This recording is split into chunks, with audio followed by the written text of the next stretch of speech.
Les fêtes de fin d'année approchent à grands pas. Une ambiance festive se fait déjà sentir dans les rues et les foyers français. Mais concrètement, qu'est-ce qui se passe en France en fin d'année? Aujourd'hui, on va essayer de partager avec toi un peu de culture française.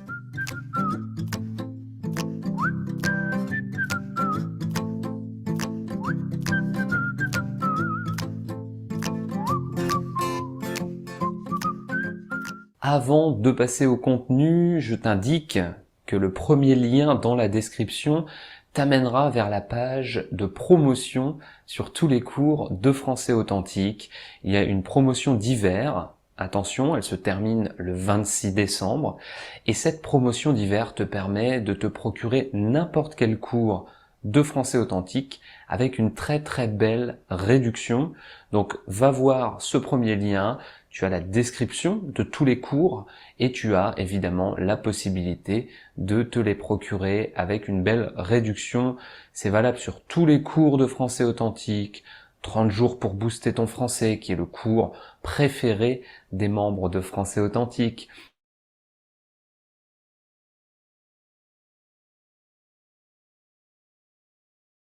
Tous les autres cours t'attendent, c'est le premier lien en bas. Fais vite, ça se termine le 26/12. Alors aujourd'hui, on va parler des fêtes. On va évidemment devoir faire quelques généralités. Chaque foyer, chaque individu est différent. On ne peut donc pas parler pour tout le monde. Mais ce qu'on va faire, c'est essayer de te donner une vue d'ensemble de ce que font les Français pour les fêtes de fin d'année. Ça te donnera une belle vision de ce que tu pourras voir si tu viens en France pendant cette période. Et on trouve qu'il est important, quand on apprend une langue, eh bien, de s'intéresser un peu à la culture et de voir ce qui se passe. Donc on essaie de t'amener avec nous comme si tu faisais un petit voyage en France pour les fêtes. Commençons par la grande fête de fin d'année qui est Noël, le 25 décembre. Évidemment, ce qui s'y passe, eh bien, ça va dépendre des familles, mais globalement, c'est la même chose chez tout le monde. C'est un événement qui est plutôt fêté en famille. Parfois, on peut le fêter seul ou avec des amis, mais en général, Noël est plutôt une fête de famille. Souvent, on dîne le 24, c'est le réveillon de Noël, donc le 24 au soir, on prend un très bon dîner et on fait un bon déjeuner le 25 midi. Du coup, on le fête en famille, donc parfois il faut composer les familles. On peut faire le réveillon dans une famille, le 25, le jour de Noël, dans une autre famille. Il n'y a pas de règle, mais en général, on va diviser un peu notre temps pour que chacune des familles puisse en profiter. À noter que dans le nord-est de la France, on fête aussi le 26 décembre. C'est d'ailleurs un jour férié en Alsace et en Moselle. Il y a dans ce coin de France, pour des raisons historiques, un régime un peu spécial, donc on fête aussi le 26 et c'est aussi un jour férié. Donc qu'est-ce qu'on fait concrètement le soir du réveillon ou le jour de Noël? Eh bien, on mange, et on mange des plats plutôt traditionnels. Il y a beaucoup de plats qu'on ne mange quasiment qu'à Noël. Par exemple, les escargots, les cuisses de grenouille. Beaucoup d'amis, quand j'étais en Autriche, se moquaient des Français qui mangent des escargots et des cuisses de grenouille. Ce sont des plats qu'on mange essentiellement à Noël. Et il y a d'autres plats traditionnels comme le foie gras, les fruits de mer, les poissons, les gibiers, et en dessert bien sûr la bûche et les chocolats de Noël. En termes de tradition, ce qu'on a tout au long du mois de décembre, c'est le calendrier de l'Avent. Donc chaque jour, les enfants ont un calendrier et ils ouvrent, le 1er décembre, 2 décembre, 3 décembre, etc. Ils ouvrent une fenêtre et ils ont un petit chocolat qu'ils vont manger. C'est le calendrier de l'Avent jusqu'au 24 décembre. Et j'ai fait l'année dernière un calendrier de l'Avent pour les membres de l'Académie Français Authentique. On faisait une vidéo par jour et c'est un exercice qu'on répète maintenant et qui va devenir une partie intégrante de l'Académie. À Noël, on a aussi le fameux sapin de Noël qui est dans chacun des salons français. En général, on l'installe plutôt au début du mois pour en profiter pendant tout le mois de décembre. Je sais qu'il y a des pays, notamment en Allemagne et Autriche, où on a tendance à mettre le sapin le jour de Noël ou la veille. Donc le sapin reste très peu. Chez nous, en général, on le met tout le mois de décembre. Il y a évidemment les chants de Noël, il y a évidemment le Père Noël qui vient distribuer les cadeaux, il y a plein de choses liées à la tradition de Noël. Bien sûr, il y a aussi dans beaucoup d'endroits, dans les grandes villes de France, des marchés de Noël où on peut faire des achats, où on peut manger, où on peut boire du vin chaud dans une ambiance festive. Dans certaines familles, on offre les cadeaux le 24 au soir, dans d'autres plutôt le 25 midi. Chez moi, on répartit, on essaie de faire en sorte que les enfants aient un peu de cadeaux chaque jour, mais évidemment, Noël, c'est aussi la période pendant laquelle on se fait des cadeaux. Pour certaines familles, il y a la messe de Noël, puisque Noël est une fête religieuse, bien qu'elle soit fêtée par quasiment tout le monde en France, même ceux qui ne sont pas de religion catholique, mais en tout cas, beaucoup vont à la messe de Noël. Dans certaines églises, c'est à minuit, toujours à minuit, dans d'autres, c'est un petit peu plus tôt, mais on l'appelle dans tous les cas, quel que soit l'horaire, on appelle ça la messe de minuit. La deuxième grande fête de fin d'année, ou pour le coup de début d'année, eh bien c'est le réveillon, ou encore le nouvel an, le 1er janvier, le passage d'une année à l'autre. Le 31, on appelle ça le réveillon, c'est la veille de la nouvelle année, et le 1er janvier, à minuit, c'est la nouvelle année. Souvent, on va le fêter avec nos amis. Noël, c'est une fête plutôt familiale. La nouvelle année, le passage dans la nouvelle année, en général, c'est une fête plutôt entre amis. On peut le faire à la maison, ou encore dans des salles, dans la salle des fêtes du village par exemple, dans un bar, dans un restaurant, dans une boîte de nuit. Il y a plein d'endroits pour célébrer le passage dans la nouvelle année. C'est évidemment une bonne opportunité pour manger, beaucoup, pour boire, souvent un peu trop, et pour trinquer avec une bonne coupe de champagne pour fêter le passage dans une nouvelle année. En général, quand on fait un repas, on a tendance à manger des choses similaires à ce qu'on a dégusté à Noël. En fonction des groupes, en fonction des âges, des situations familiales, on va avoir tendance donc à faire un bon repas, peut-être à danser, à chanter, à faire des jeux. Il n'y a pas de règle particulière si ce n'est passer du bon temps ensemble. Il y a la tradition des cotillons, où on met des masques, des chapeaux, on lance des serpentins, on tire avec une sarbacane. Donc tout ça, ce sont des moments un peu festifs qu'on partage ensemble entre amis. Dans certaines villes, notamment les grandes villes, eh bien il y a un feu d'artifice, même si on peut organiser son propre mini feu d'artifice dans le jardin, où on va acheter dans le commerce des pétards, des fusées, et on va tirer un feu d'artifice dans son jardin. Ça, c'est souvent pour faire plaisir aux enfants. Comme partout, juste avant minuit, on fait le compte à rebours, donc on compte 10, 9, 8, 7, 6, 5, 4, 3, 2, 1, et on dit bonne année, on se fait tous la bise, on s'embrasse tous, et on se souhaite une bonne année. Bonne année, ou encore meilleurs vœux. Et souvent, juste après, dans les jours qui suivent, eh bien, on en profite pour faire un petit bilan de l'année écoulée, et on en profite pour prendre ce qu'on appelle des bonnes résolutions, c'est-à-dire pour se dire, par exemple, je vais perdre du poids, ou pour ceux qui fument, je vais arrêter de fumer.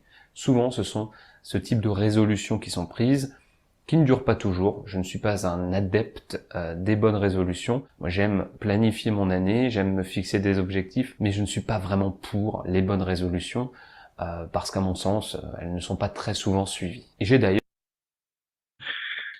Bonsoir tout le monde, soyez une fois encore bienvenue dans une nouvelle séance du module 5. Alors, bonsoir Erika, Andrés, Camila, Tatiana. Vous allez comment? Comment est-ce que vous avez commencé la semaine? Qu'est-ce que vous avez fait pendant le week-end? Est-ce que vous avez vu le match? Bonjour, bonsoir. Bonsoir Camila. Quelqu'un qui aimerait partager ce que vous avez fait, ce que tu as fait pendant le week-end. Moi, j'avais vu la marche, je pense, et je suis très heureuse avec Argentine. Oui. Ok, parfait, très bien, Camila. Excellent. Tu as vu le match de foot, n'est-ce pas? Le match de foot entre la France et l'Argentine, bien évidemment. Oui, c'est dommage. La France a perdu le match. Et bien sûr, la Coupe du Monde est arrivée une fois encore en Amérique du Sud, bien évidemment. Donc, excellent, très bien. Quelqu'un d'autre qui a vu de la même façon le match de foot?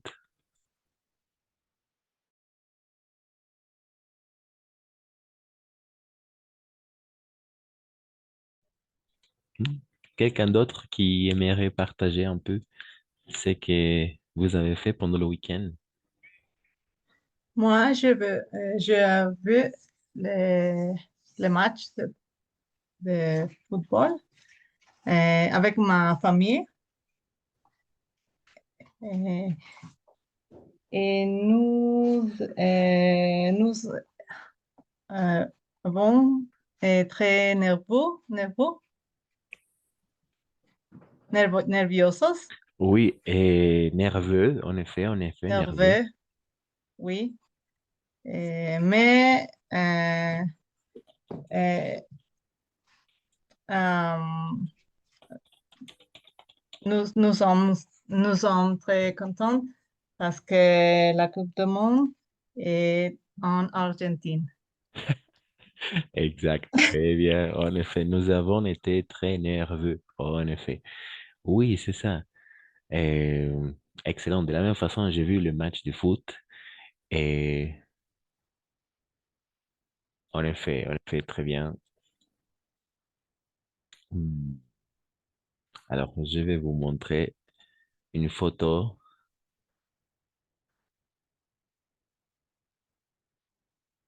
Alors, avant de commencer, bien évidemment, euh, avant de commencer, en effet. Oui, de la même façon, j'ai vu le match de foot et j'étais pour la France, mais malheureusement, la France est perdue. Ok, donc on commence maintenant. C'est Où dommage. es-tu, Christian? À La Paz? Ah, tu es à La Oui, Paz. oui, Ah, à La je Paz. pense. Oui, je pense que tu es à Santa Cruz. Oui, j'étais à Santa Cruz. J'étais à Santa Cruz cette année, mais après, j'ai décidé de retourner à La Paz. Donc maintenant, et peut-être jusqu'à l'année prochaine, je vais rester ici à La Paz. Oui. Donc, ça marche. Ok, parfait. Alors, une chose très importante que on va regarder aujourd'hui pour le niveau B1, pour un niveau B1, c'est une chose très utile et très utilisée et très important pour le niveau B1. D'accord? On a déjà regardé l'expression de la cause, du but, etc. Mais maintenant, on va regarder deux choses. D'accord? Cette semaine, on va consacrer les deux séances à regarder deux choses spécifiquement. On va regarder comment est-ce qu'on va exprimer notre opinion, d'accord? Notre opinion. Et deuxièmement, on va regarder comment est-ce qu'on va exprimer nos sentiments, d'accord? Notre opinion et nos sentiments. Voilà. Alors, d'accord, parce que c'est vraiment très utilisé pour un niveau B1. Alors, l'examen B1, c'est justement ça, de pouvoir exprimer notre opinion et bien évidemment, de la même façon, nos sentiments. D'accord? Donc, pour ce but, j'ai préparé de la même façon et voilà, cette explication. Et on va commencer à regarder, on va commencer à s'intéresser à regarder dans un premier temps l'expression ou des verbes, d'accord? Verbes qui expriment, les verbes qui expriment l'opinion.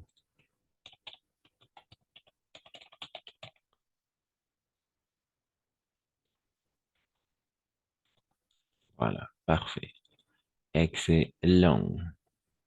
Attention, on prononce le verbe qui exprime, d'accord? Pas ENT à la fin. Le verbe qui exprime l'opinion. Voilà. Et quelqu'un qui veut commencer la lecture d'aujourd'hui avec ces parties-là, dans un premier temps.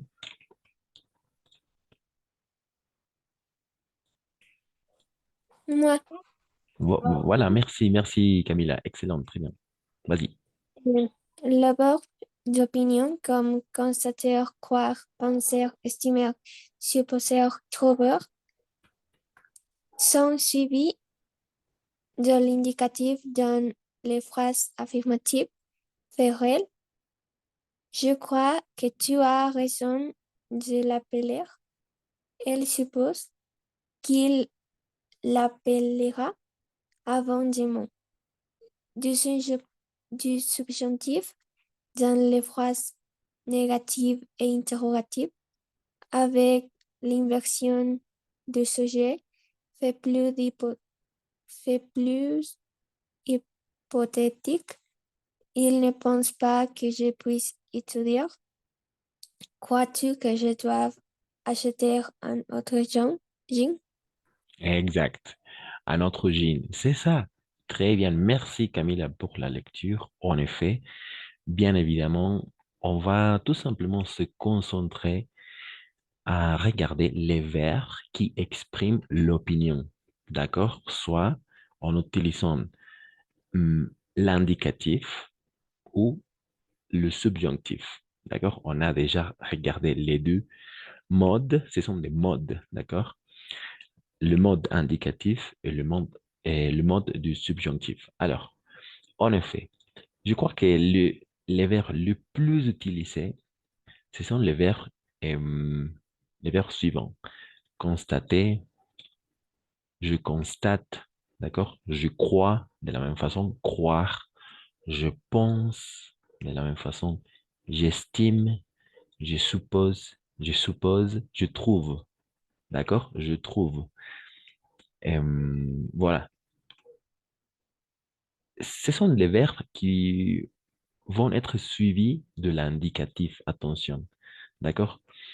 Donc, par exemple, je, je crois que tout le monde va réussir l'examen d'ELF B1, par exemple. D'accord? Je crois.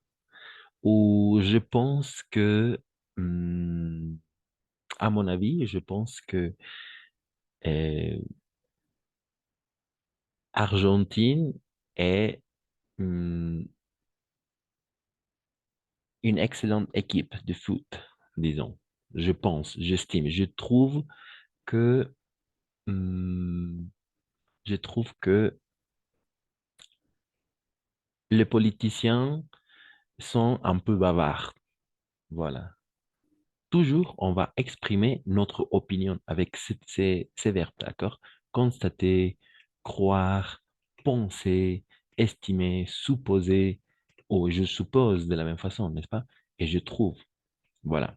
Toujours suivi par les phrases et par les phrases affirmatives, mais au mode indicatif. D'accord?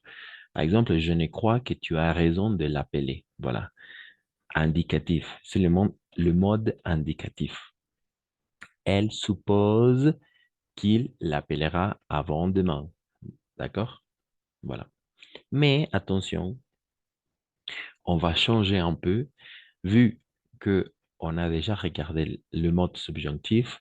Alors, au moment de nier, d'accord, attention, au moment de nier la phrase, on va utiliser le subjonctif, d'accord, avec le même verbe, d'accord, subjonctif dans les phrases négatives, parce qu'on va utiliser l'indicatif avec les phrases affirmatives, le subjonctif avec les phrases négatives ou interrogatives de la même façon, avec l'inversion du sujet, d'accord? Avec l'inversion du sujet. Par exemple, il ne pense pas que je puisse étudier. Voilà, il ne pense pas que je puisse étudier. Crois-tu que je doive acheter un autre jean? Voilà. On utilise le même verbe, croire, d'accord? Croire, crois-tu? On a inversé le sujet, on a fait une inversion du sujet et on a utilisé le subjonctif. Et ici, on a nié la phrase. On a fait la phrase à la forme négative, d'accord? Il ne pense pas que je puisse étudier. Voilà. Et jusqu'à là,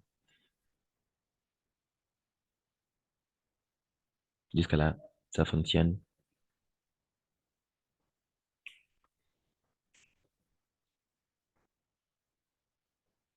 Jusqu'à là, Briani, Tatiana, Karina, Camila, Andrés, Erika. Ça marche, n'est-ce pas? Ça marche. Excellent, très bien. Alors, merci Andrés. Voilà. Alors, maintenant, on va constater, faire, on va lire ces parties-là. Attention, quelqu'un qui veut lire, c'est parti. Moi, Vas-y, Tatiana, merci. ok. Attention. Certains verbes expriment le doute. Contester, doute. Douter, démentir, nier. Sont toujours suivis de subjonctifs lorsqu'ils sont suivis de que. Je doute que vous sachiez toute la vérité. Ils nient que les faits soient très graves.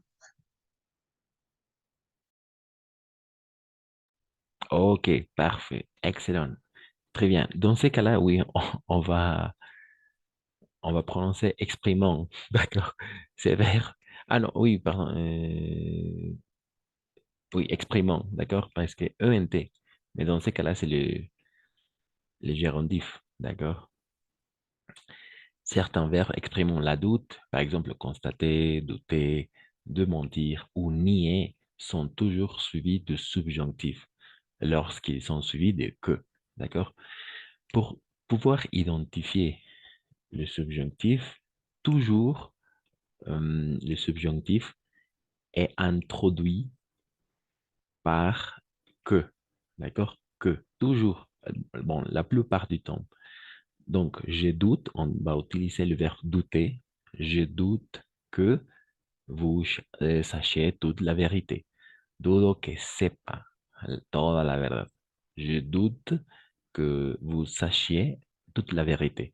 N'oubliez pas, ce sont des verbes qui vont exprimer l'opinion, d'accord? L'opinion. Donc, opinion affirmative, opinion négative, la doute, n'est-ce pas? L'incertitude ou la certitude. Voilà, je doute que vous sachiez toute la vérité. Douter. Il nie que le fait soit très grave. On a utilisé le verbe nier, negar, d'accord? Il nie que le fait soit très grave. Dans ce cas-là, en effet, on ne va pas prononcer ENT à la fin, parce que c'est la troisième personne du pluriel. Voilà, il nie. Voilà, il nie que le fait soit très grave. Donc, jusqu'à là, ça marche. N'oublie pas, les verbes d'opinion, les verbes qui expriment l'opinion, constater, croire, penser, estimer, supposer, trouver, je trouve, je constate, je pense, j'estime, je suppose, etc. Voilà. Et attention, mais au moment d'exprimer l'opinion à la forme négative, parce que on va utiliser le subjonctif, d'accord? Par exemple, il ne pense pas que je puisse étudier. Crois-tu que je dois acheter un autre jean? Voilà, on a fait une inversion de sujet.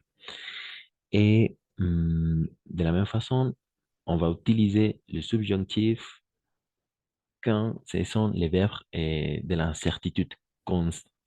Contester, douter, démentir, nier. Voilà. Et toujours précédé par le pronom que. Que. Donc, voilà jusqu'à là. Je pense que ça marche. Donc, maintenant, on va tout simplement s'intéresser à regarder les expressions les plus communes, mais les expressions impersonnelles, d'accord? Donc,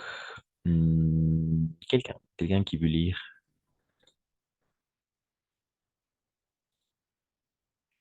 Moi, Ouais, vas-y, Erika, merci. il est probable que plus indicatif.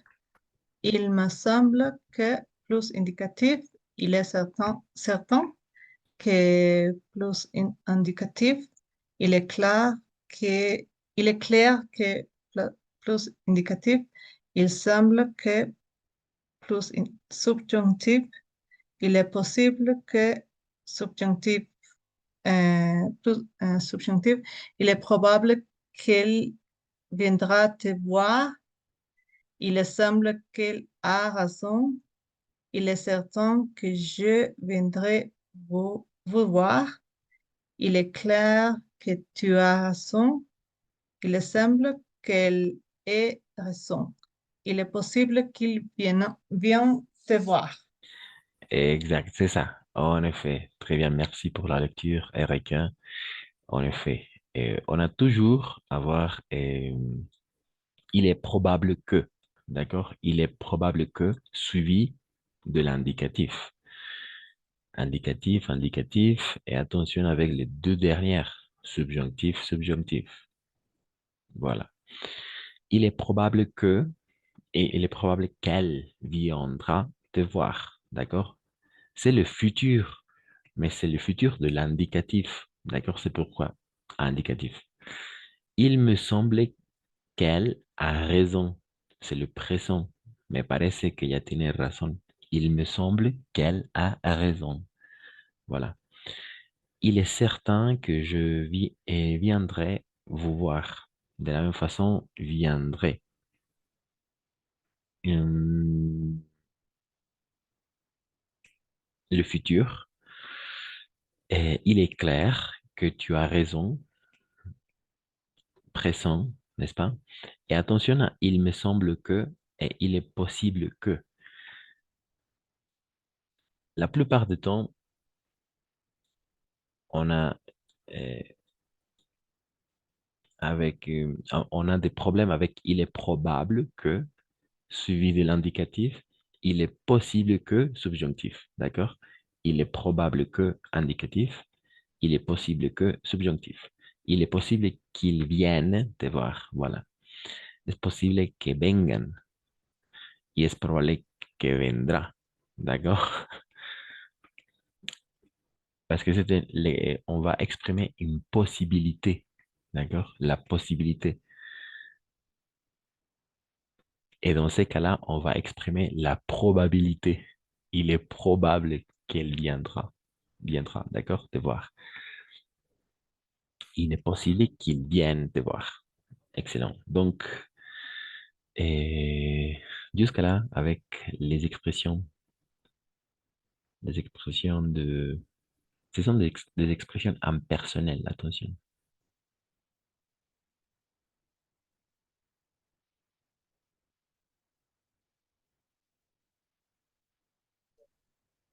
Ça marche. Ça marche, n'est-ce pas? OK. Donc, quelqu'un qui veut faire des phrases, tout simplement, avec il est probable que, il me semble que, il est certain que, il est clair que, dans un premier temps, on va utiliser tout simplement l'indicatif, d'accord? L'indicatif.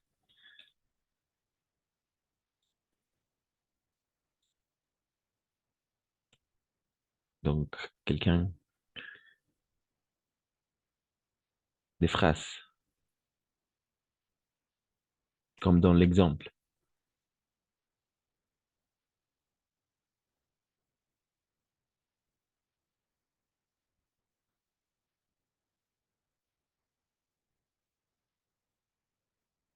des phrases.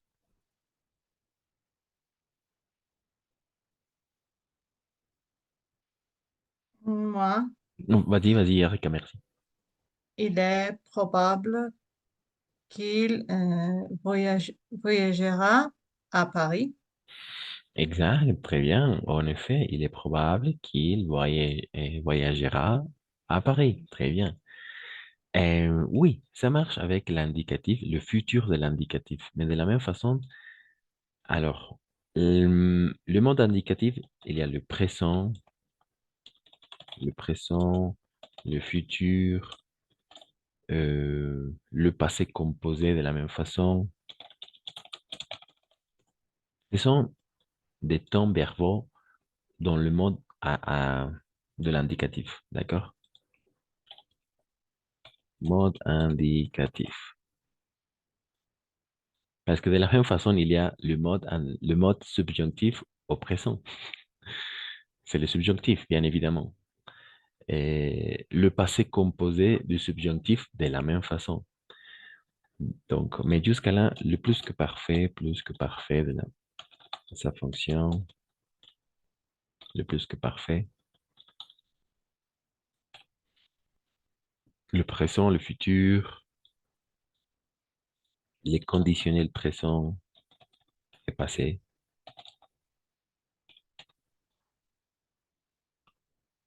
Tous ces temps verbaux font partie, tous ces temps verbaux font partie du mode indicatif conditionnel présent et passé. D'accord? Donc, il est probable que ça fonctionne avec le présent, le futur, le passé composé, le conditionnel présent et passé. Il me semble que, de la même façon, il est certain que, il est clair que ça marche. D'accord? Donc, c'est ça. Euh,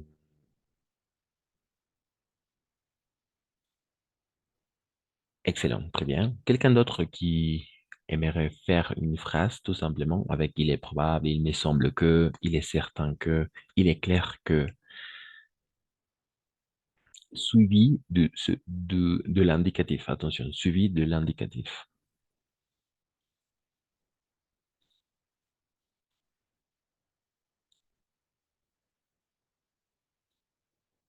Quelqu'un d'autre? Briani, Tatiana, Karina, Denise, Andrés, Camilla. Moi, Vas-y, vas-y, merci Andrés. par exemple, il est possible que tu as joué les maths. Ah, et une fois encore. Il Une est fois. possible, Ok. c'est possible que tu aies joué les maths. Ah, d'accord. Ah, d'accord. Il est possible que tu échoues le match. Le match, n'est-ce pas? Mathématiques, les Ah, maths. maths.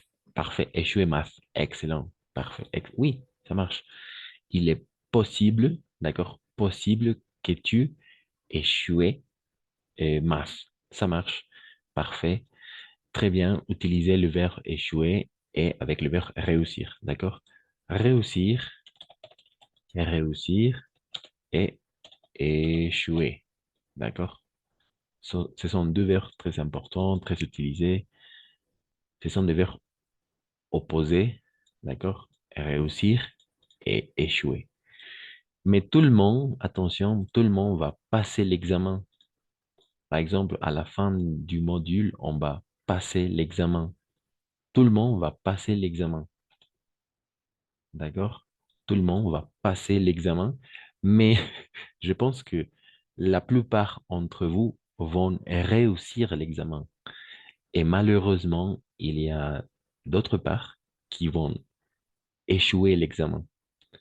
La plupart va réussir l'examen et je pense qu'une minorité va échouer l'examen. Mais tout le monde va passer l'examen. D'accord? L'examen. Voilà. Tout le monde va passer l'examen. Certains d'entre vous vont réussir et certains d'entre vous vont échouer l'examen. OK? Donc, très bien, excellent. Et il est possible que tu échoues l'examen. Parfait. Ou que tu réussisses l'examen. Voilà, de la même façon. Donc, Excellent, très bien.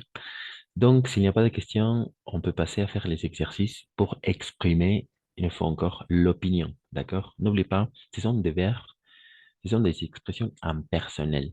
D'accord? Es probable que, me parece que, d'accord? Il me semble que, me parece que, il est certain que, es cierto que, es claro que, il est clair que, il semble que, parece que. Uno es me parece y otro es parece. Il semble que él ait raison. Parece que ella tenga razón. D'accord? Il est possible de la même façon que plus subjonctif. Subjonctif, subjonctif. Il semble que, subjonctif, il est possible que. Hmm, De la même façon ici, le verbe constater, douter, demander, nier, suivi de que, et on va utiliser le subjonctif. Et au moment de nier les phrases, de la même façon, subjonctif, subjonctif, avec le verbe qui exprime l'opinion. Constater, croire, penser, je pense, j'estime, je suppose, je trouve, d'accord? Je constate. Euh, voilà. Donc, s'il n'y a pas de question, on peut passer à faire les exercices. Pas de question?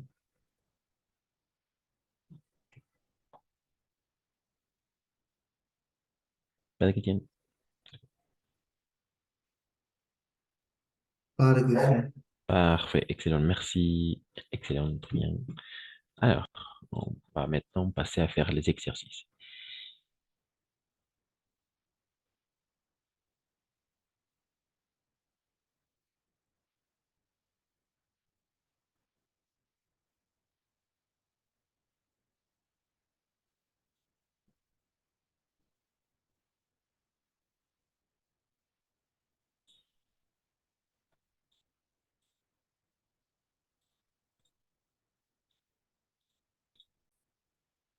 Ok,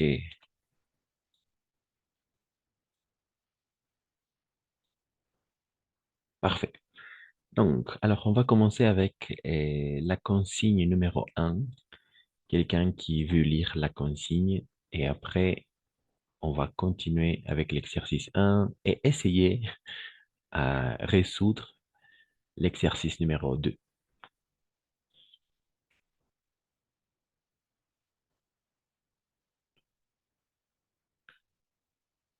Quelqu'un? La consigne est l'exemple un et après l'exercice 2.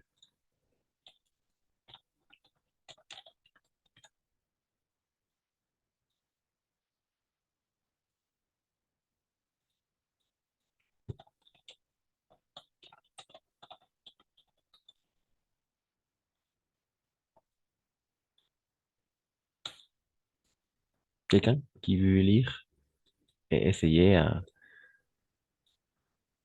résoudre l'exercice 2. Vas-y, merci. Lire, Oui. moi, Et Denise, vas-y. Parfait. conjugue les verbes entre parenthèses à l'indicatif ou à subjonctif, comme dans l'exemple. Euh, nous ne croyons pas qu'il avoir. Et raison de répondre au prof. Ok, excellent, Denise. Et tu peux essayer à me donner la réponse de l'exercice 2. Voilà, nous ne croyons pas qu'il ait raison de répondre prof. Voilà, ne croyons pas. On a utilisé le verbe croire, n'est-ce pas? Croire, pour exprimer l'opinion. Mais à la forme négative, n'oubliez pas, on va utiliser le subjonctif. Nous ne croyons pas qu'il ait raison de répondre au prof. Voilà, ça marche. Numéro 2. Je pense que,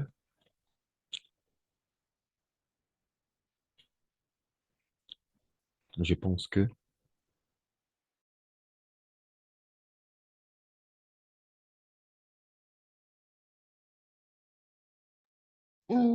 Je pense que tu devrais t'entraîner si tu veux gagner. Exact. Ça marche et ça fonctionne de vrai. Alors, il y a plusieurs possibilités et je pense que tu devrais, parfait. Je pense que tu dois, de la même façon, ça fonctionne au futur, au présent, mais toujours avec l'indicatif. D'accord? Toujours avec l'indicatif. Je pense que tu devrais t'entraîner si tu veux gagner. Pienso que deberás entrenarte si tú quieres ganar o pienso que debes entrenarte si quieres ganar. Les deux fonctionnent, d'accord? Au futur, au présent. De l'indicatif. Donc, excellent, très bien. Et quelqu'un d'autre, numéro 3. Alors, oui, attention.